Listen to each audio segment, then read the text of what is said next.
Sunderland, a club whose name once echoed in the highest reaches of English football. 6-time English champions, FA Cup winners, a fortress in the northeast. But a few years ago, the roar fell silent. Relegation, heartbreak, a grinding slide into the football wilderness. League One, the third tier, a club with 49,000 seats playing in front of half-empty stands against teams they'd never heard of. They were written off, forgotten, done, and yet so unexpected that it shocked the entire footballing nation. This is the story of Sunderland's resurrection. Hello, Marcus Reid here. Welcome back to Rise and Fall, the series where we trace the deepest collapses and the boldest comebacks in football. Today, we follow a story of pride, pain, and persistence. This is Sunderland's resurrection, how a community, a club, and a squad rebuilt from the ashes. And it ends at Wembley, May 24th, 2025. The most valuable match in football, the championship playoff final, injury time, one goal away from redemption, the fall from grace. Let's go back, because to understand Sunderland's rise, you need to understand just how far they fell.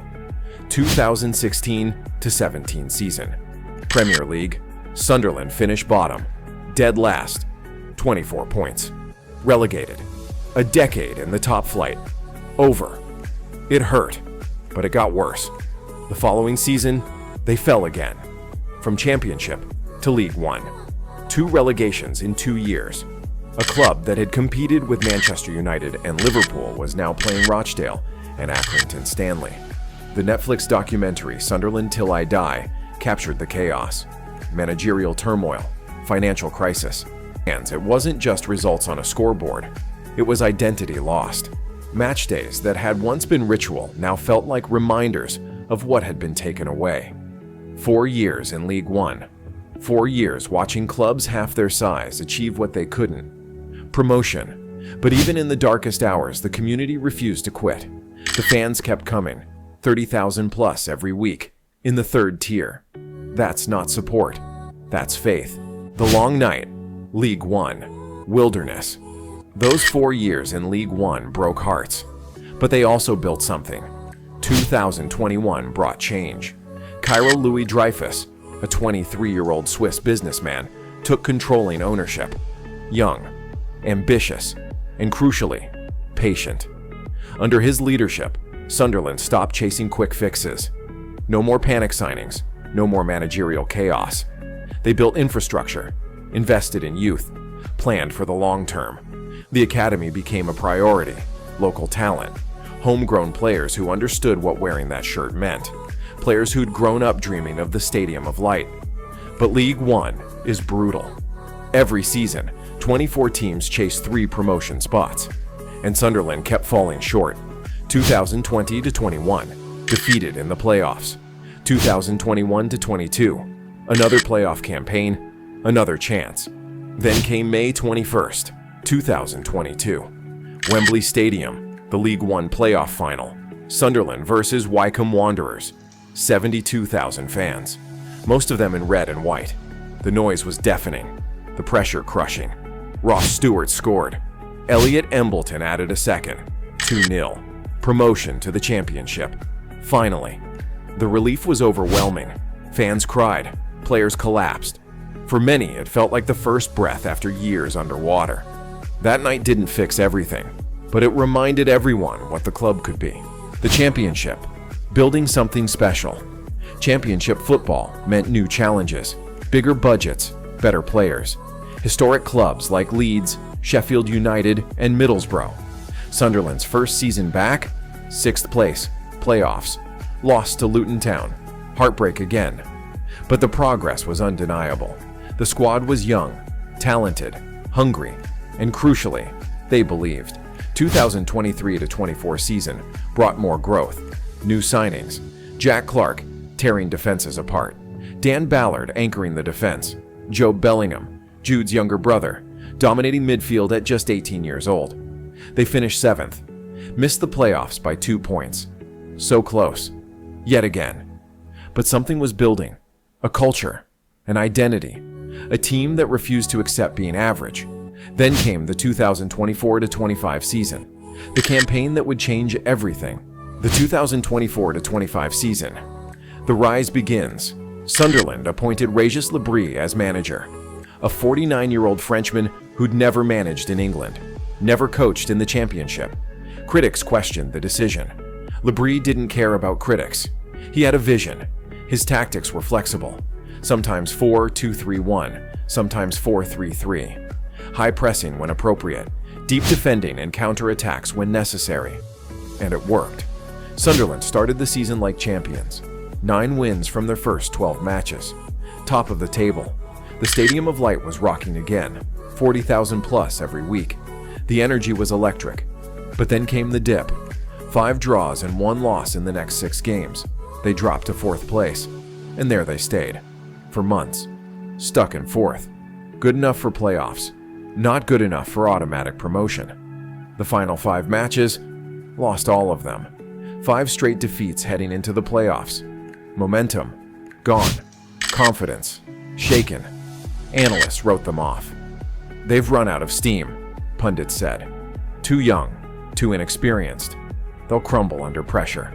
Sunderland had other ideas. The playoffs, dramatic semi-final. The Championship playoffs, 3 teams chasing 1 promotion spot. 2-legged semi-finals. Then Wembley. Win and you're in the Premier League. Lose and you're forgotten. Sunderland drew Coventry City in the semi-finals.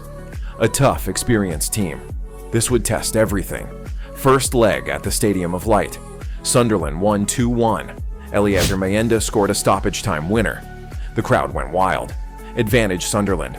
Second leg at Coventry. Tension, nerves. Coventry scored. Then scored again. 2-0 on the night. 2-2 on aggregate. Extra time. 30 minutes to save the season. Both teams exhausted. Legs heavy. Lungs burning. Then, in the 122nd minute, the final seconds of extra time, Dan Ballard rose for a header. The ball hit the net. 3-2 on aggregate. Sunderland were through to the final. Ballard, the 25-year-old Northern Irish defender, had scored one of the most important goals in the club's modern history.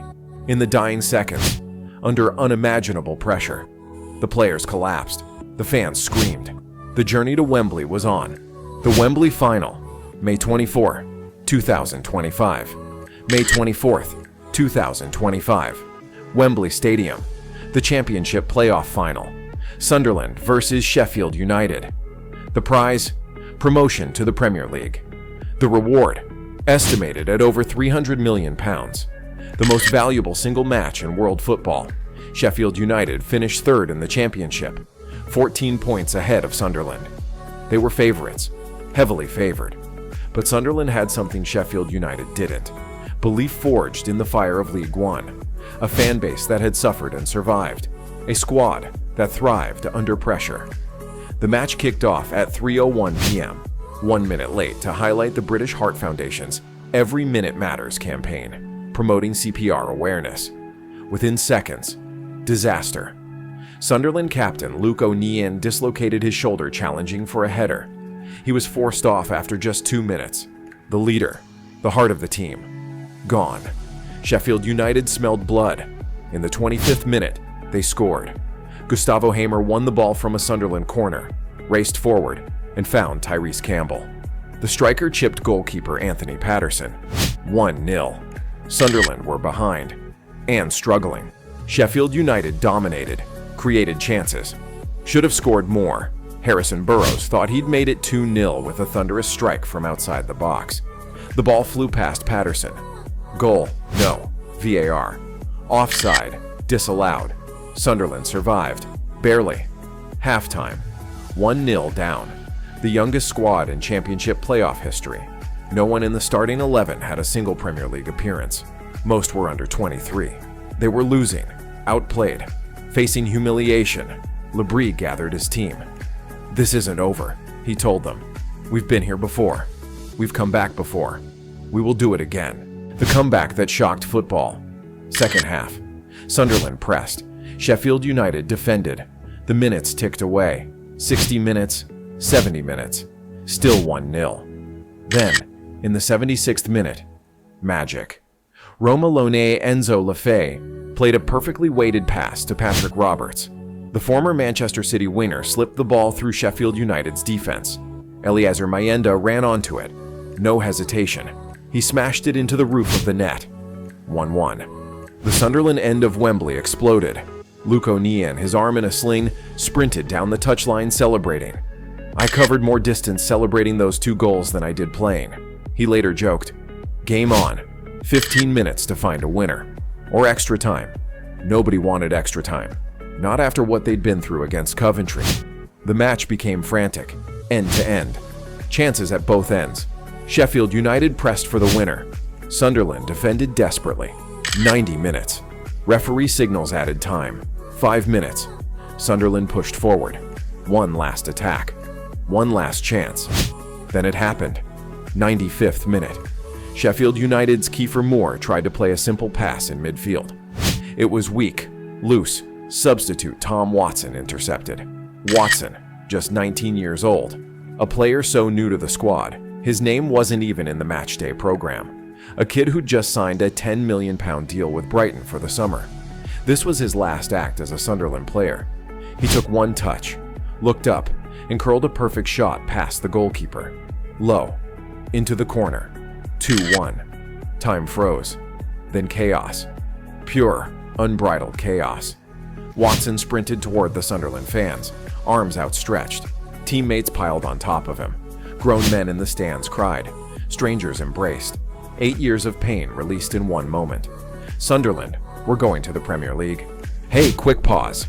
If you're enjoying Sunderland's incredible story, make sure to hit like and subscribe.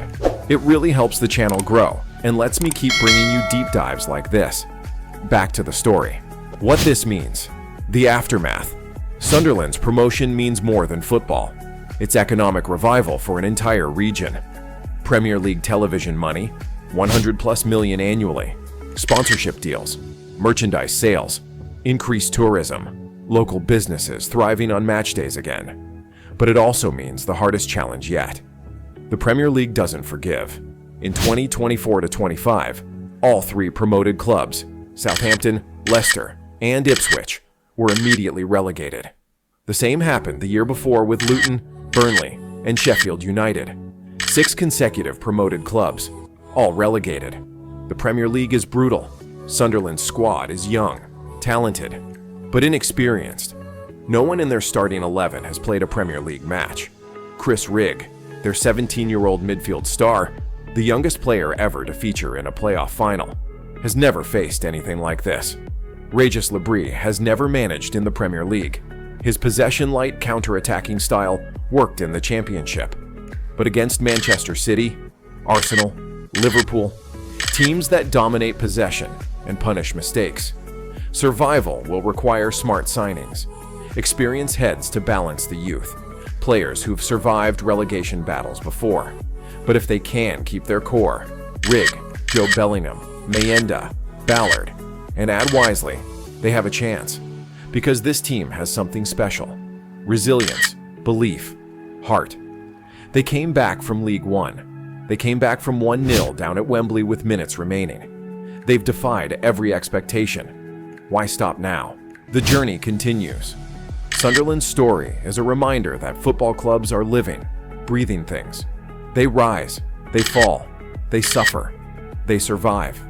For 8 years, Sunderland wandered the wilderness, forgotten by the football world, written off as a relic of England's industrial past.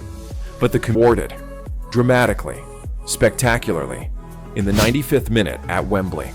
Tom Watson's goal didn't just send Sunderland to the Premier League. It validated every fan who'd suffered through League One, every player who'd fought through rejection, every coach who'd believed in the project. The Premier League will test them. It will be the hardest challenge they've ever faced.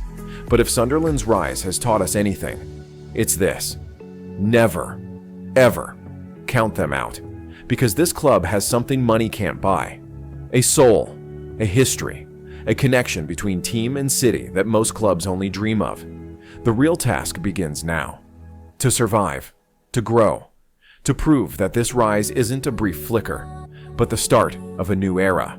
From rock bottom to reborn giants, the journey continues. I'm Marcus Reid. Thanks for watching this episode of Rise and Fall. See you in the next story.